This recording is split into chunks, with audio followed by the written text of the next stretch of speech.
इस बात को सुनकर राजेश मुस्कुराने लगता है। इधर जो राजेश की पत्नी थी वह भी मुस्कुराने लगी थी। तभी जो राजेश होता है वह कहने लगता है, साहब, यहां पर हमें किसी व्यक्ति से मिलना है। तो जो मोहनलाल होता है वह यह बात देखकर हैरान है, क्योंकि इस व्यक्ति के पहनावे से लग रहा था कि यह एक करोड़पति व्यक्ति है। तब भी यह उससे साहब कह रहा है, तो कहने लगता है, अरे भाई, क्यों मजाक कर रहे हो? साहब तो तुम हो और हम साहब कैसे हो गए? तो राजेश कहने लगता है, नहीं साहब, मेरे लिए तो आप ही साहब हो। अगर आप नहीं होते तो आज मैं ऐसा नहीं होता। इसके बाद मोहनलाल कहने लगता है, देखो भाई, मजाक मत करो, मजाक काफी हो गए। ये बताओ कि तुम हो कौन? तो जो राजेश होता है वह कहने लगता है, साहब, वैसे तो मेरा नाम राजेश है, लेकिन प्यार से कुछ लोग मुझे नन्हे नन्हे कहकर पुकारा करते थे। अब जैसे ही मोहनलाल और उसकी पत्नी शारदा इस बात को सुनते हैं कि नन्हे नन्हे कहकर उसे कोई पुकारा करता था, तो एकदम से उन्हें नन्हे की याद आ जाती है और वे लोग गौर से देखकर पहचान लेते हैं कि यह वही नन्हे है जिसे उन्होंने 10,000 रुपये दिए थे और वह इस गांव को छोड़कर चला गया था। तो एकदम से जो मोहनलाल जी होते हैं उनकी आंखों से आंसू टपकने लगते हैं और वह भागकर एकदम से नन्हे को गले लगा लेते हैं। कहते हैं, अरे नन्हे, तू तो पूरा बदल गया और देखने से बिल्कुल भी पहचान में नहीं आ रहा है। अब जब मोहनलाल गले लगता है राजेश से, तो राजेश की आंखों में भी आंसू आने लगते हैं और वह भी फूट फूट कर रोने लगता है। अब जैसे ही माहौल थोड़ा सा शांत होता है, तो उसके बाद जो राजेश की पत्नी होती है वह एकदम से मोहनलाल जी के पैर छूने लगती है। अब गांव के कुछ लोग यह सब कुछ देखकर चौंक गए थे और वे घर के अंदर ताक झांक कर रहे थे। जैसे ही वे देखते हैं कि कोई करोड़पति व्यक्ति गाड़ी में बैठकर इनके घर पर आया है और उसके बाद उसकी पत्नी इन गरीब लोगों के पैर छू रही है, तो वे लोग भी हैरान हो जाते हैं और घर की दीवारों से कान लगाकर सुनने लगते हैं। तभी जो मोहनलाल जी की पत्नी होती है वह कहने लगती है, अरे, इसी तरह से खड़े खड़े बात करोगे या इन्हें बैठने के लिए भी कहोगे? इसके बाद जो मोहनलाल जी होते हैं वे सभी को बिठाते हैं और बिठाने के बाद उनसे हाल चाल पूछने लगते हैं। तो जो राजेश होता है वह मोहनलाल जी को अपने बारे में पूरी बातें बताता है और कहता है, गुजरात के सूरत में मेरी बहुत बड़ी बड़ी कंपनियां हैं और वहां पर रहकर मैं बहुत अच्छी जिंदगी जिया करता हूं। लेकिन तुम बताओ, तुम्हारा क्या हाल चाल है और यह आप लोगों ने अपना क्या हाल बना रखा है? इस बात को सुनकर मोहनलाल और उसकी पत्नी एकदम से खामोश हो जाते हैं और उनके चेहरे पर मायूसी साफ साफ दिखाई देने लगती है। तभी जो राजेश होता है वह मोहनलाल का हाथ अपने हाथ पर रखता है और कहता है, दोस्त, तू बेशक मेरा दोस्त है, लेकिन तू मेरे लिए बड़े भाई से कम नहीं है, क्योंकि शायद अगर तू मेरी उस टाइम पर मदद नहीं करता तो मैं इतना बड़ा व्यापारी नहीं बन पाता और मेरे इतने इतने बड़े बिजनेस नहीं हो पाते। अगर तुम्हें किसी भी तरह की कोई समस्या है तो तुम बेझिझक होकर मुझे बता सकते हो। आखिर क्या हुआ ऐसा जो तुम्हारी हालत ऐसी है? तो उसके बाद जो मोहनलाल जी होते हैं वे अपने बारे में उसे बताने लगते हैं। कहते हैं, जब तू यहां से चला गया था तो हमने 10,000 रुपये तुझे दे दिए थे। उसके बाद हम दोनों पति पत्नी मेहनत करते हैं और मेहनत करने के बाद उन जेवरों को तो छुड़ा लेते हैं, लेकिन धीरे धीरे परिवार के अंदर बहुत कुछ बदलने लगता है। मेरी तबीयत खराब होने लगती है, बच्चे बड़े होने लगते हैं, उनकी पढ़ाई लिखाई का खर्चा और साथ में बेटी जवान होने लगती है। धीरे धीरे मैं बीमार रहने लगा। बीमारी के कारण मुझसे कमाने के लिए नहीं जाया जाता है। मेरा बेटा, जो कि बाहर मेहनत मजदूरी किया करता है और मेहनत मजदूरी करने के बाद परिवार की आर्थिक स्थिति को मजबूत करना चाहता था, लेकिन कैसे भी कर ले, इतना पैसा वह कहां से जोड़ सकता है? जो भी पैसे वह कमाया करता है उन पैसों से घर का खर्च चला करता है और साथ में मेरी बीमारी का इलाज भी हुआ करता है। मैंने अपनी बेटी को उसके मामा के यहां पर छोड़ रखा है ताकि घर का खर्च कुछ कम हो सके। इन बातों को बताते हुए मोहनलाल जी एक बार फिर से फूट फूट कर रोने लगते हैं और उनकी पत्नी शारदा की आंखों में भी आंसू आ जाते हैं। तो राजेश और उनकी पत्नी दोनों उनको संभालते हैं और उसके बाद उस ब्रीफकेस को, जिस ब्रीफकेस के अंदर ढेर सारे रुपए थे, उनके सामने रखते हैं और कहते हैं, देखो, मैं तो तुम्हारा कर्ज चुकाने के लिए तुम्हारे पैसों को लेकर आया था, लेकिन लगता है अब तुम्हें इनकी कोई भी जरूरत नहीं है।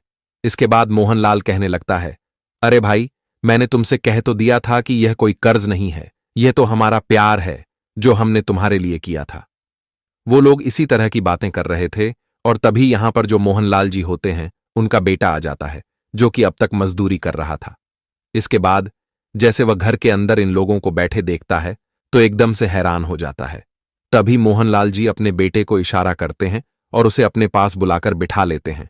वह राजेश से कहते हैं, राजेश, यह है मेरा बेटा जो कि मेहनत मजदूरी करके अपने परिवार की आर्थिक स्थिति को मजबूत करना चाहता है। तो राजेश मोहनलाल जी के बेटे से पूछने लगता है, बेटा, तुम क्या किया करते हो?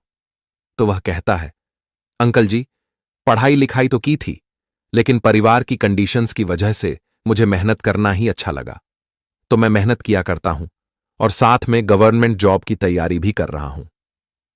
इस बात को सुनकर राजेश उसे शाबाशी देता है और कहता है, बेटा, मेहनत करते रहो, मेहनत का फल हमेशा मीठा होता है।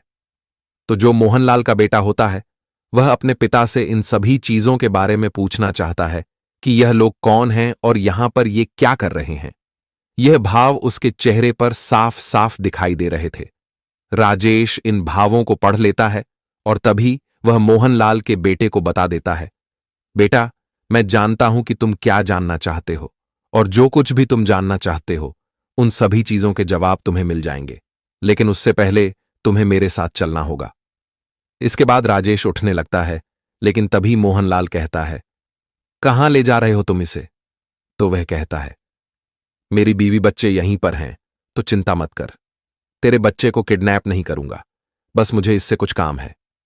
ऐसा कहकर वह मोहनलाल के बेटे को अपने साथ बैठा लेता है और वहां से गाड़ी लेकर चल देता है। वह मोहनलाल के बेटे से उसके मामा के यहां का एड्रेस पूछता है और वहां से वे लोग सीधे मोहनलाल के ससुराल पहुंच जाते हैं। वहां से उसकी बेटी को अपने साथ लेकर वापस उसी घर में आ जाते हैं।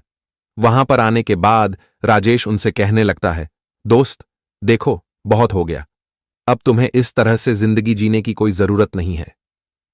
मेरे पास ढेर सारा रुपया पैसा है, अच्छा खासा बड़ा मकान बना पड़ा है सूरत के अंदर, तो अब तुम लोग मेरे साथ वहीं पर चलोगे और वहीं पर जीवन व्यतीत करोगे।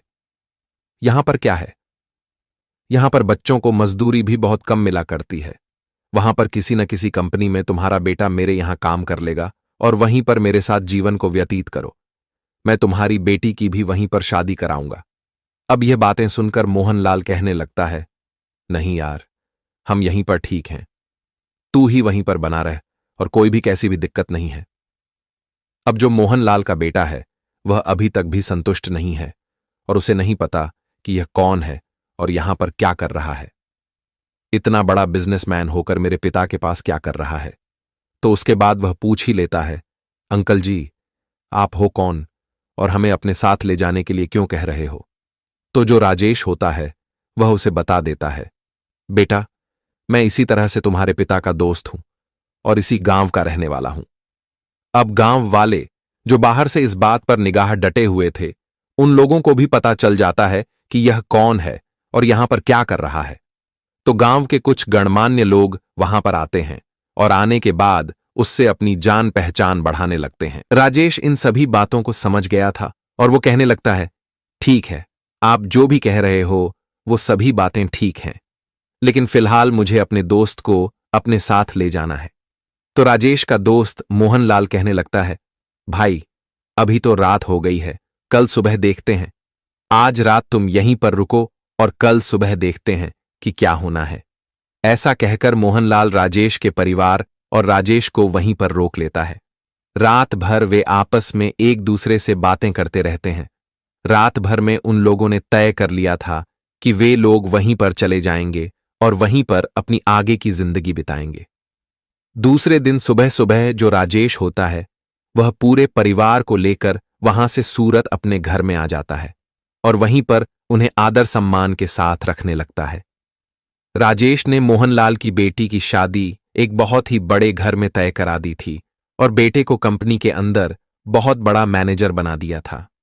कुछ दिनों बाद मोहनलाल के बेटे की भी शादी हो जाती है और शादी होने के बाद उसकी जो पत्नी आती है वह भी उसी घर के अंदर रहने लगती है।